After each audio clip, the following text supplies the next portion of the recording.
So the Dawud Wharnsby thing, so we're liaising with his manager, and his manager says to me, and I'll always remember this tour because there was a brother there called Dale Marcell. That's a sick name. Dale Marcell. And he was, which is even sicker, he was a drummer. So he was Dawud Wharnsby's drummer. What a cool guy. So we got told that, okay, Dawud will come and perform, but he has a drummer with him, and the drummer is part of the package.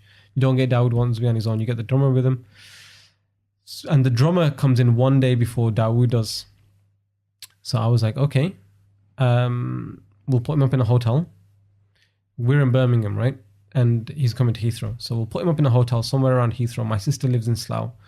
So I asked my sister to speak to her husband and her father-in-law and my brother-in-law's uncle. Can you go pick him up from the airport, put him in a hotel? So they picked him up, put him in the hotel, got him some food. I phoned him the next day. And Dawud and Imam Zia, they were coming on the same flight on, maybe it was like a Tuesday at like 5 p.m. And I was naive at the time, right? I didn't realize that when you book a hotel, you can't stay past a certain checkout time. So because the flight was at 5 p.m. Yeah. I just assumed, oh, Dale will just stay in the hotel till, 3 o'clock. We'll go pick him up at like 3, 4 o'clock. And I phoned the hotel. I was like, oh, is there a guy called Dale Marcell there? They were like, yeah, he checked out like 4 hours ago, but he's here in the lobby. So I panicked straight away, right? I thought, this guy, I've booked him and I've left him in the lobby of the hotel for 4 hours. Ooh. And he's an artist, and I've never interacted with the artist before, right? So I thought he's going to be like smoking. Yeah. They pass him the phone. He goes, hey, brother, how you doing? I'm like, yeah, it's Rayhan. He was like, yeah, brother, I'm waiting for you guys. And I'm like apologetic. I'm really sorry. I didn't realize that they're making you stand here. No problem, bro. No problem. It's okay. The desk clerk here, I told him, like, I'm checking out, but it's okay if I chill here for a few hours because those guys are not going to be here for a few hours because my other friend's not going to come in. And they got me lying down on the couch. Alhamdulillah, mashallah, I'm really good. And I'm fine. You take your time, come in whenever. So I'm like, this guy's a bundle of energy. It's positivity. I like them. Dale was, so we went and picked up Dale. So me and my friend, Wajid, very good friend of mine, family friend of mine, he was a driver. So I needed a driver because I was going to be coordinating between 3 people. So we went and picked up Dale and we said, look, let's get you some food. So we took Dale to my sister's house. And Dale's like, Allah is great. It's been a great couple of days and I'm loving it in the UK. It's nice and cold here. It reminds me of Canada, and the food, mashallah, is so great. And, he's like dropping all this Islamic like lingo on us. So an extension, we're just thinking, right, Dale's convert. Yeah. So Dale, bundle of positivity, great. We go, okay, let's go pick up Imam Zia and Dawud, right? So we go pick up Imam Zia and Dawud. Dawud comes out, big smile, hugging everyone. Imam Zia comes out, stone cold face, right? Stone cold, like, the epitome of not smiling, right? Okay. Not frowning. Yeah. He had like a straight face. Jet lag, maybe? Probably. Yeah. Probably. So we get in the car, and this was at the time where, when you have a steering wheel of a car, they teach you 10 to 2 position. Yeah. Right? My mate had a new car where you could put your hand at the 6 o'clock position. Yeah. Right? So at the bottom of the steering wheel, you could control the car. It was built, and there was like grips there for you to put your hand there like that. One of the first cars that could do that. And it's me, Dawud, and Dale in the back. We're chirpy, we're talking to each other, high energy, excited. I'm telling Dawud about the songs that the sisters want him to sing, at the sisters. No, because I get it, bro. You have to get those seats filled up somehow. Right. So the sisters were like, when they found out we had Dawud Wharnsby, they were like, can you ask him to sing these songs, right? So I was telling him, like, look, we've had some requests for songs. And he said, look, I have a set that I do, but tell me what the songs are. I told him, and he was like, yeah, they're all part of the set anyway. So it's all good. So we're all chilling and vibing. My mate's got his hand in the 6 o'clock position, and Imam Zia goes, can you drive properly? And my mate goes, no, on this car, this is like they've made a grip and this is how you hold it. And he goes, I don't care. I want you to drive it properly. And my mate's like, no, but this is properly. And Imam Zia is still like in a bit of a bad mood. And he goes, I don't care. I told you, bro.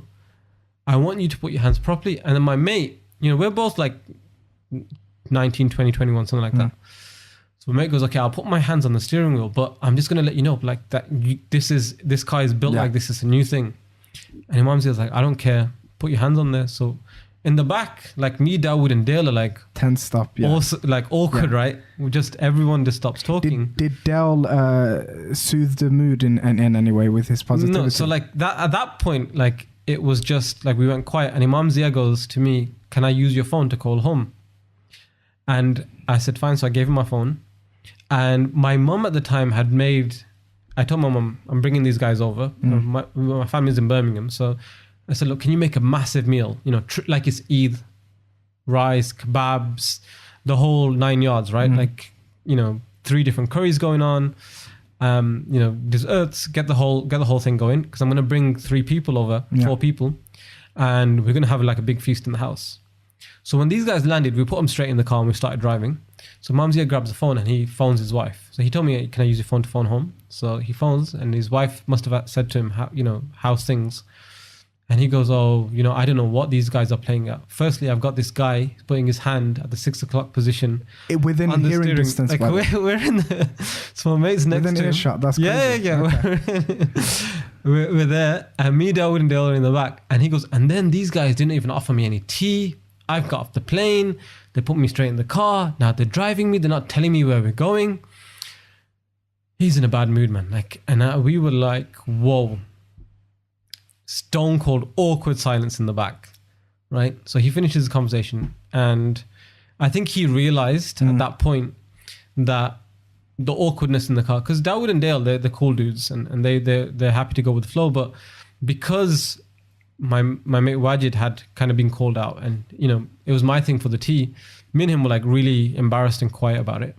So Imam Zia kind of realized that, and so he starts talking to Dale. So he goes to Dale, he goes, Dale, are you Muslim? Me and Waj are like, of course he's Muslim. Like Dale's talking to us about like he only ever eats halal food.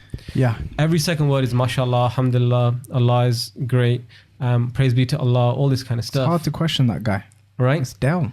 So Dale goes, no, I'm not Muslim. Yeah. So me and Waj, like at that time, looked at each other like... It's a double agent. Oh no. We're like, yo, bro, we just got played, man. Like, what is going on?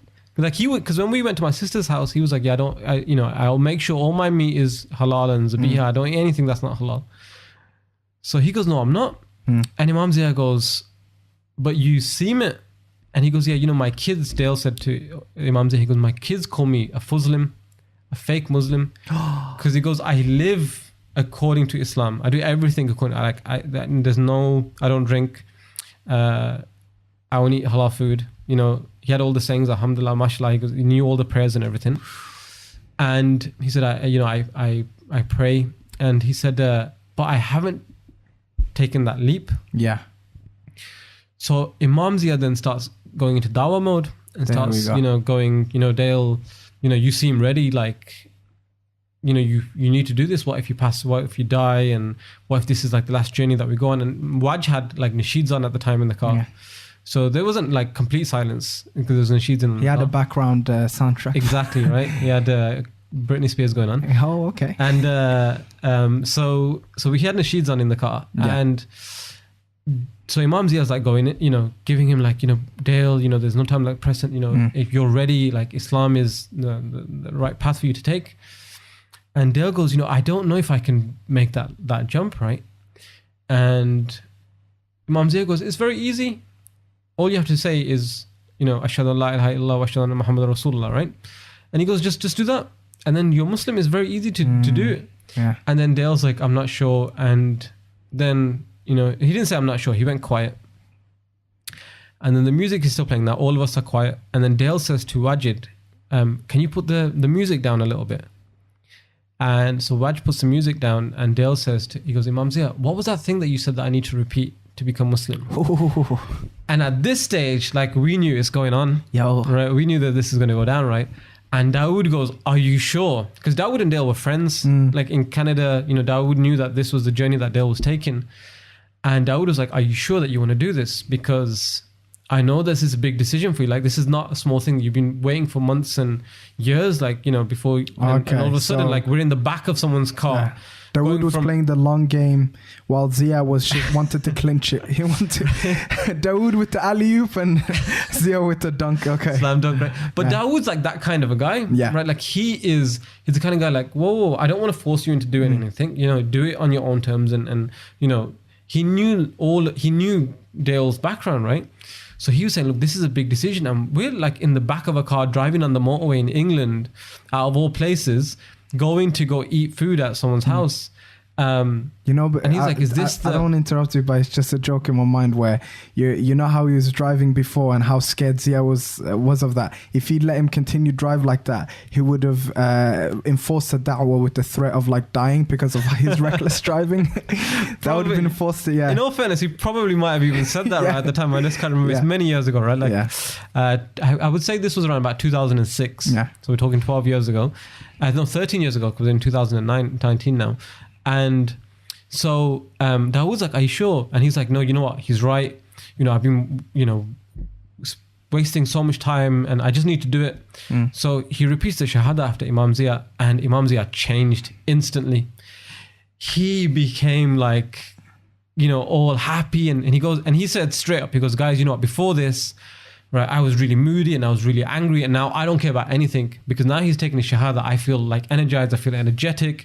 And he said, you know, when you told me that you were Muslim, I was making dua for you constantly, right? As soon as you told me that you Muslim, that's what Imam Zia said.